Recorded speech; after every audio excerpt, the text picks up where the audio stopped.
আমি শেরপুর রুটের প্রতিটি কর্নারে, ওয়ার্ডে, ইউনিয়নে, সদরে, পৌরসভায় আমি যে মানুষের তাদের কাছে সম্যক ধারণা নেব তাদের চাহিদাটা কী।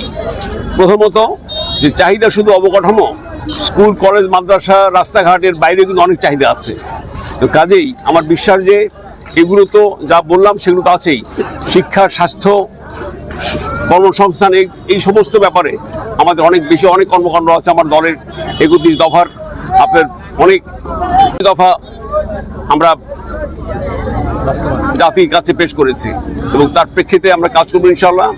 আরেকটি ব্যাপার হলো সেটা হলো যে দুর্নীতি, মাদক এবং সন্ত্রাস এর বিরুদ্ধে আমি আগেও বলেছি বহুবার, এখনো বলছি, আমি আমাদের দল এবং সমস্ত রাজনৈতিক দল, পেশাজীবী, সমাজসেবী সবাইকে নিয়ে এই দেশের আমাদের এলাকার বিশেষ করে শেরপুর রুটের শান্তি শৃঙ্খলা রক্ষার্থে আমি আমার মনোনিবেশ করবো সবচেয়ে আগে। উন্নয়ন তো আছেই, মানসিক উন্নয়ন, মানবিক উন্নয়ন, শিক্ষার ভিত্তিতে ইনশাল্লাহ 5 বছরের যে পরিকল্পনা আছে আমাদের, ইনশাল্লাহ নির্বাচনে যদি আল্লাহর রহমতে জয়লাভ করি তাহলে আমি প্রতি বছরের মাস্টার প্ল্যান দেব। প্রথম বছর, দ্বিতীয় বছর, এইভাবে। আমি সমর্থনের বিষয়ে বেলায় যেটা দেখি, বট বাহিনীর সাথে আমাদের বাস্তব চিত্র, মাঠের চিত্র ভিন্নতর। আপনারা যারা সোশ্যাল মিডিয়াতে দেখেছেন, অবশ্যই ইদানিং বন্ধ হয়ে গেছে, কমে যাচ্ছে। তো ইতিপূর্বে দেখেছেন ভিন্ন চিত্র।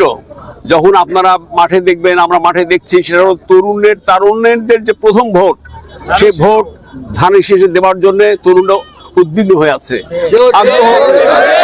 এবং শুধু তরুণ নয়, তরুণ প্রবীণ সমস্ত ভোটাররা 17 বছরে বিএনপির আন্দোলনের সবচেয়ে বেশি ক্ষতিগ্রস্ত বিএনপি নেতাকর্মীরা হয়েছে, লক্ষ লক্ষ নেতাকর্মীরা হয়েছে, সাধারণ মানুষ হয়েছে।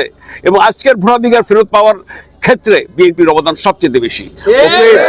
ভোট, তরুণ বলেন, প্রবীণ বলেন, ভোটার সমর্থকদের মধ্যে তাদের আগ্রহ, আমি বিশ্বাস করি আমার কর্মীদের চেয়ে জনগণের আগ্রহ আরো বেশি।